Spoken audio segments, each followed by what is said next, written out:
The word discipline often brings a certain image to mind.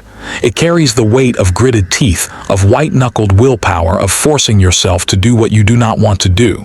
It is seen as a battle, a daily conflict between a higher self and a baser self. And in that view, discipline becomes a form of self-punishment, a harsh voice commanding action. We assume that to be disciplined is to be at war with your own nature. This is the common myth. And it is this very myth that makes discipline feel so fragile, so exhausting, so destined to fail. Because you cannot sustain a war within yourself indefinitely. One side must eventually surrender, and it is usually the side that speaks with the kinder voice. So we conclude that we lack the necessary strength. We blame our character. We resign ourselves to a life of spurts of effort followed by long retreats. But what if you have been aiming at the wrong target entirely?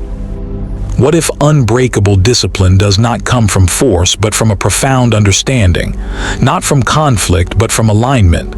Today, we will dismantle that myth. We will explore a different path, a path not of resistance but of redirection, not of force but of flow. The foundation of this understanding begins with a shift in perspective. You must see the work differently.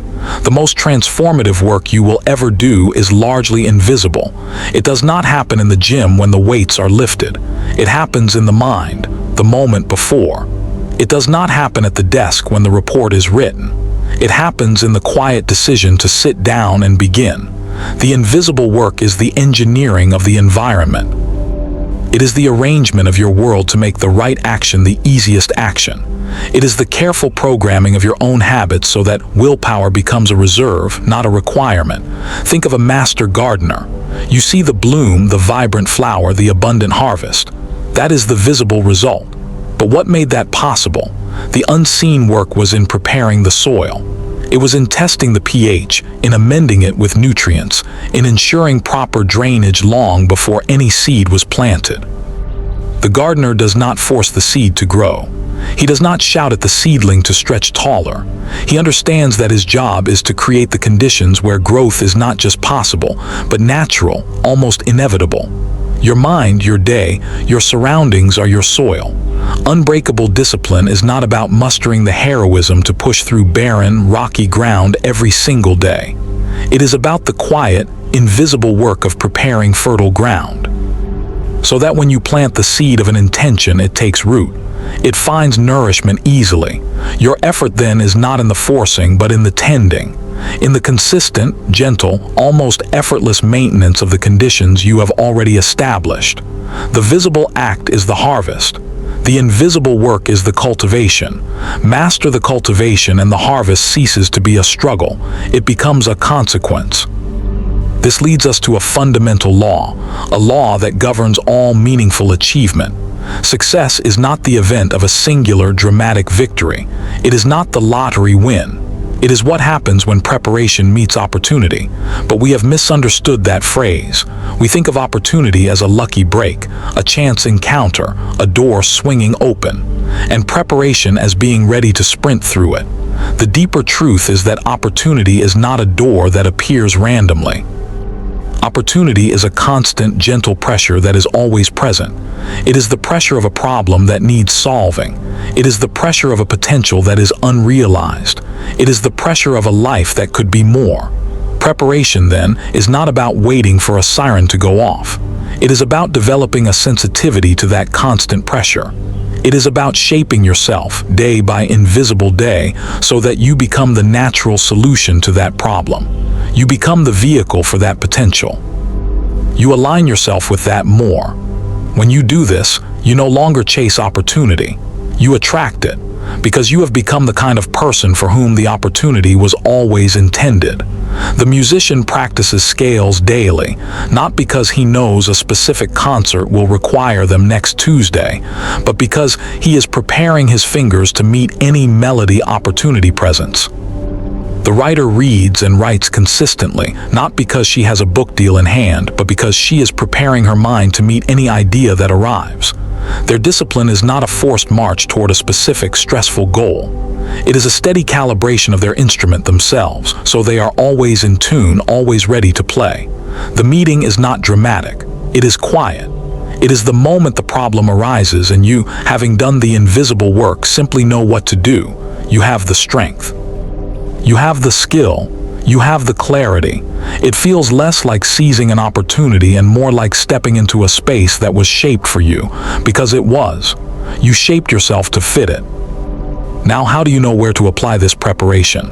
How do you identify the right soil to cultivate? Pressure reveals the pattern. When you are under pressure, your default systems engage. Your true architecture is revealed. It is easy to be kind when the sun is shining and the traffic is light. It is easy to be disciplined when you are well rested, inspired, and the task is pleasant. But apply pressure. Introduce fatigue. Introduce frustration. Introduce fear. Now watch what happens. The polished veneer cracks and the underlying structure is exposed.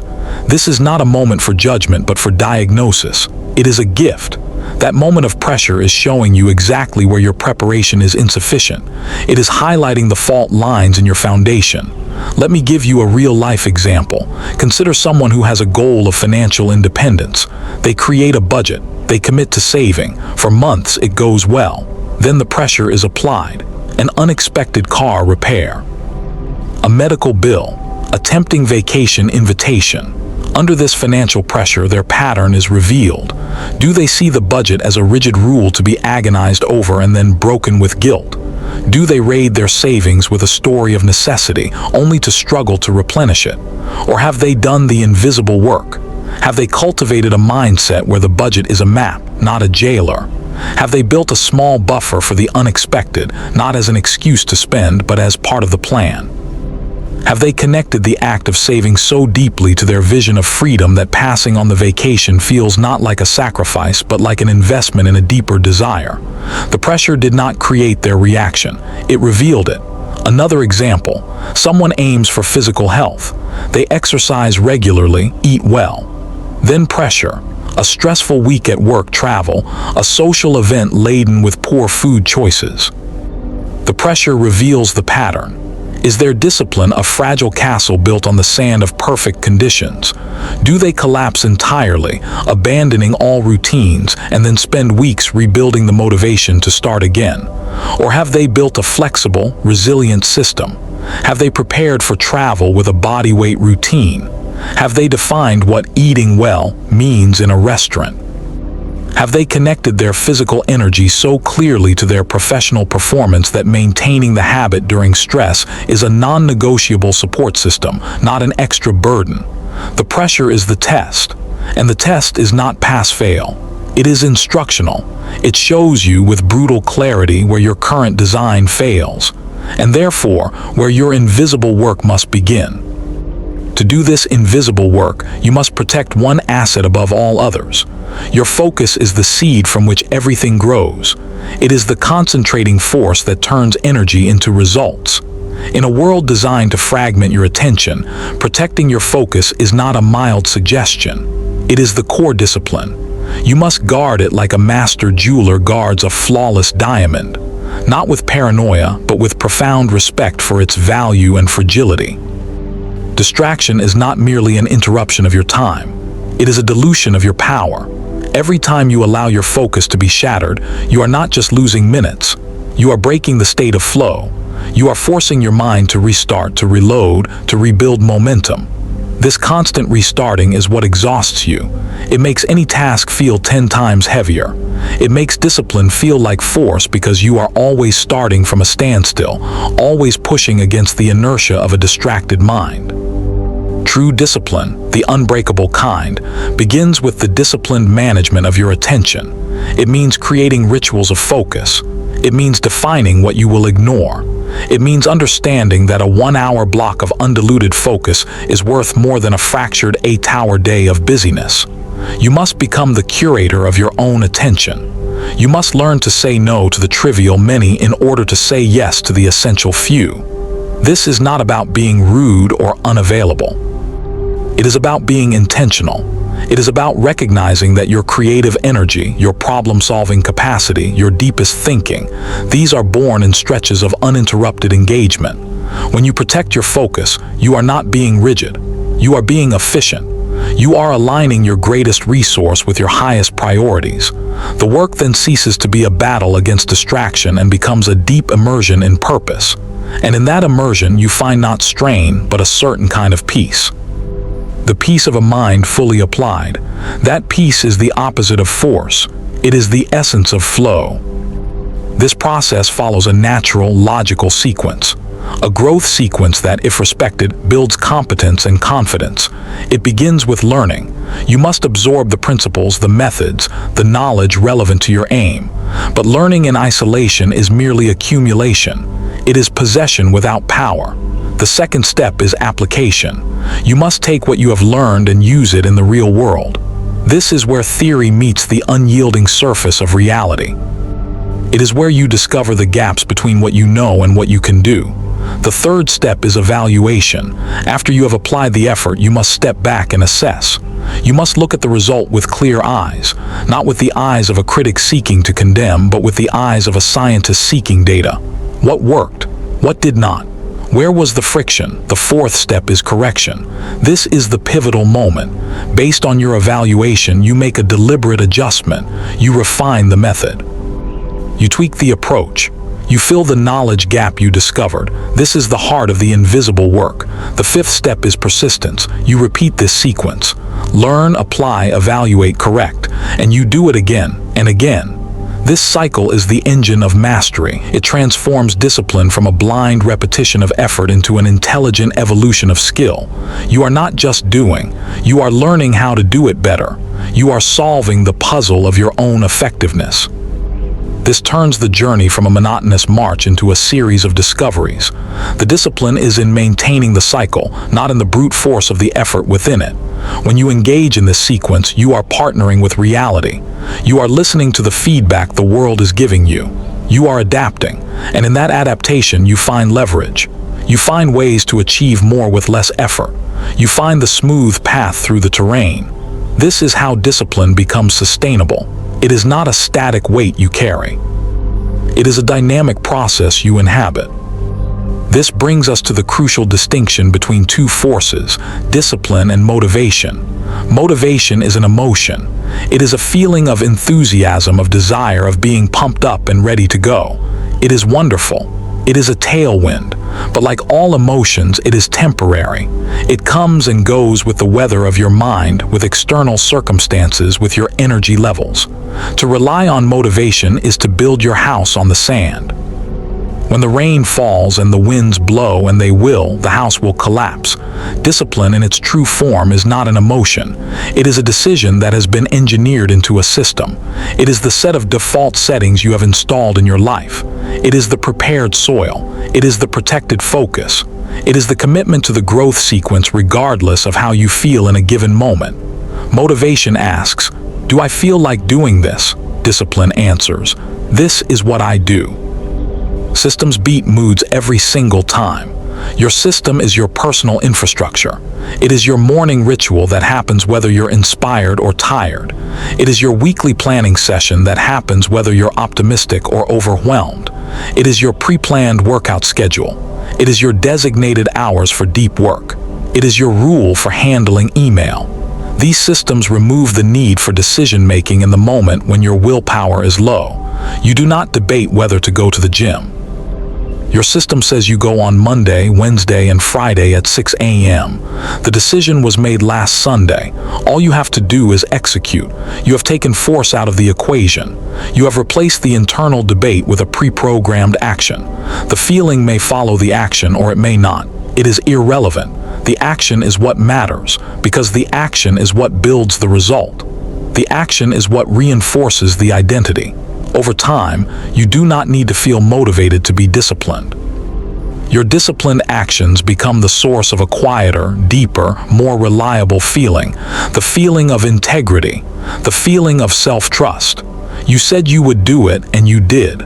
That congruence between your words and your actions, between your plans and your performance, generates a confidence that no temporary emotion can ever provide. This is the bedrock. Systems create discipline. Discipline builds results. Results build belief. And belief makes the system even easier to run. It becomes a virtuous cycle, a self-reinforcing loop. The force is gone. In its place is rhythm. Within this rhythm, you must cultivate a strategic patience. Nature does not hurry, yet everything is accomplished. Look at the seasons. There is a time for planting, a time for growth, a time for harvest, and a time for rest. Each phase has its own purpose. You cannot rush the growth phase by pulling on the seedling. You cannot ignore the planting phase and expect a harvest. True discipline understands and respects these seasons. Our modern mindset is one of instant gratification. We want the result now. We want to skip the steps. This impatience is what makes discipline feel like force, because you are trying to compress the natural timeline of development. You are trying to harvest in the spring. It will not work, and the frustration will lead you to blame your lack of effort, to push harder, to force more. This is where people break. They assume that more effort, applied more intensely, must shorten the timeline, but some processes cannot be shortened. Mastery has a minimum effective dose of time. Skill acquisition has plateaus. Understanding has a gestation period. Strategic patience is the discipline of trusting the process even when the results are not yet visible. It is the faith of the farmer who tends the field day after day, seeing only green stalks, yet knowing the grain is forming beneath. Your daily disciplines are your tending. You are watering, you are weeding, you are ensuring the conditions are right. The harvest will come in its season. Not earlier, not later. This patience is not passive. It is not waiting, it is active trust. It is continuing the invisible work with the calm assurance that it is accumulating, that it is compounding beneath the surface. When you embrace this, the anxiety of not seeing results fast enough dissipates. You release the need to force an outcome today. You settle into the rhythm of the work itself. You find satisfaction in the quality of the effort, in the integrity of the process. You measure progress not by the size of the fruit, but by the health of the tree. Is your focus protected? Is your system running? Are you learning and correcting? If yes, then the harvest is inevitable. It is a matter of time, not a matter of force. This patience transforms discipline from a struggle into a stewardship. You are not a slave driver cracking the whip. You are a gardener nurturing growth. How do you know if your nurturing is effective? You must embrace feedback and refinement. You must become a student of your own performance. Discipline without measurement is just effort. Effort without correction is just repetition. And repetition of error does not lead to success. It leads to ingrained failure. You must have a way to see your results clearly. This requires simple, clear metrics, not to judge yourself, but to inform yourself. If your aim is physical health, the metric is not just the scale. It is energy levels, sleep quality, strength measurements, consistency of workouts. If your aim is professional growth, the metric is not just a title. It is skills learned, projects completed, problems solved, value created. You must look at the data of your life. Then, with the detachment of a scientist, you begin the refinement. The question is not, am I good enough? The question is, what is the data telling me about what works and what does? This is the correction phase of the growth sequence, elevated to a constant practice. It is the tuning of the instrument. A violinist does not just play harder to sound better. She listens. She hears the note that is slightly flat. She adjusts her finger position minutely. She plays again. She listens. She refines. Your life is your instrument. Your disciplines are your practice.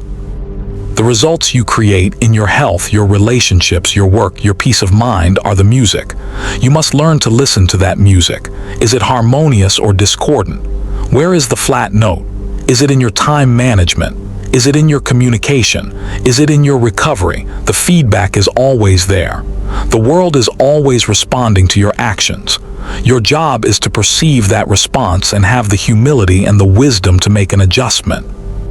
This process of measure and correct removes ego from the equation. It is not about being right in your initial plan. It is about getting to the right result. When you adopt this mindset, failure is not a condemnation. It is the most valuable feedback of all. It is the clear, bright signal saying, adjust your approach. This turns every setback into a setup for a smarter next attempt. Your discipline becomes intelligent. It becomes adaptive.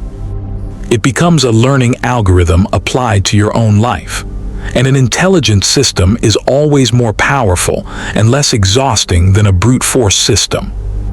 As you consistently apply this, protecting focus, running your systems, practicing strategic patience, and refining based on feedback, something powerful begins to happen. You build momentum. This is the compounding effect, the flywheel effect. Imagine a massive, heavy flywheel. At first, to get it moving, you must push with all your might. You push, and for a long time, nothing seems to happen. It is hard, exhausting work. This is the initial phase of building any discipline. It feels like force because you are applying effort against immense inertia, but you persist. You keep pushing in a consistent direction, and then after a great deal of effort, the flywheel begins to turn, just a little. It completes one full, slow rotation. You keep pushing.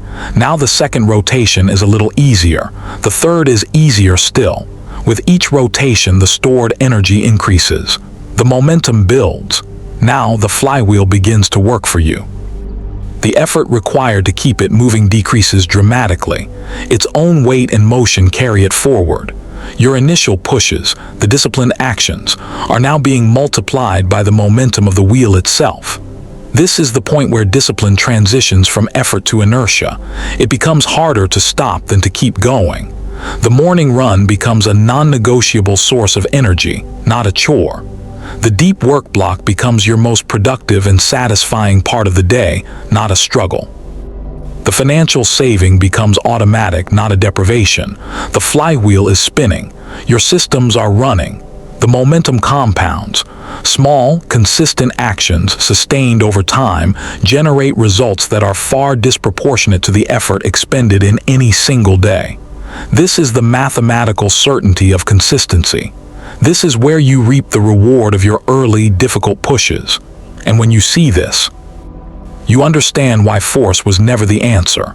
Force is sporadic, jerky, and inefficient. It cannot build momentum. Only consistent, intelligent, directional pressure can. Your role shifts from the primary source of propulsion to the gentle guide, applying just a small nudge here and there to keep the wheel aligned and spinning. The work feels light. The discipline feels effortless. Because it is no longer just you pushing. It is you riding the wave of momentum you created.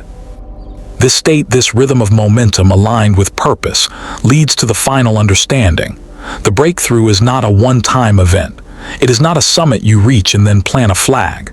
That view is what creates the arrival fallacy, the disappointment that often follows achieving a big goal. The real breakthrough is a lifestyle. It is a way of being.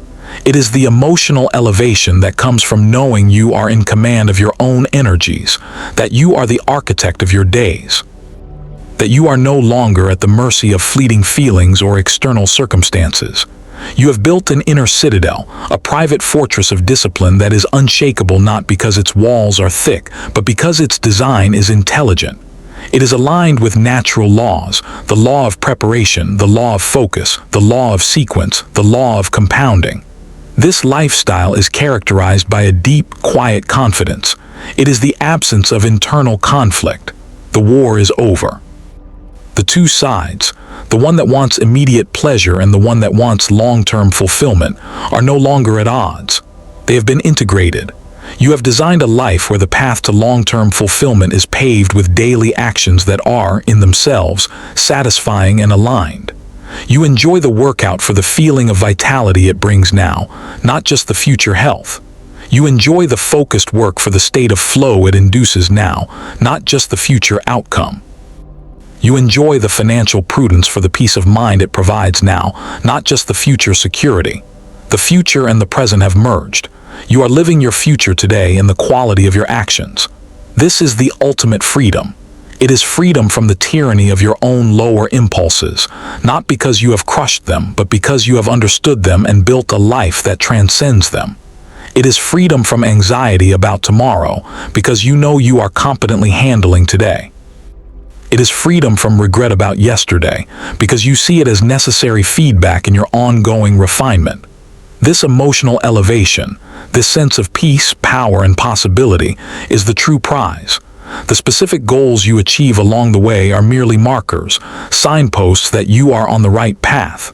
But the path itself, the The lifestyle of unbreakable yet effortless discipline is the destination. It is what you were seeking all along when you thought you were seeking a specific result. You were seeking to become a person of capability, of integrity, of quiet power. That person is not born in a flash of motivation. They are constructed day by invisible day through the consistent application of these principles. They are built not with force but with understanding, not with conflict but with alignment. So begin not by trying harder but by seeing clearer. Prepare your soil, protect your focus, follow the sequence, trust the seasons, listen to the feedback, build your momentum. And step into the lifestyle where discipline is not your taskmaster but your most trusted ally. The journey from here to there is the most worthwhile journey you will ever take. For at the end of it, you do not just have what you wanted. You have become who you needed to be.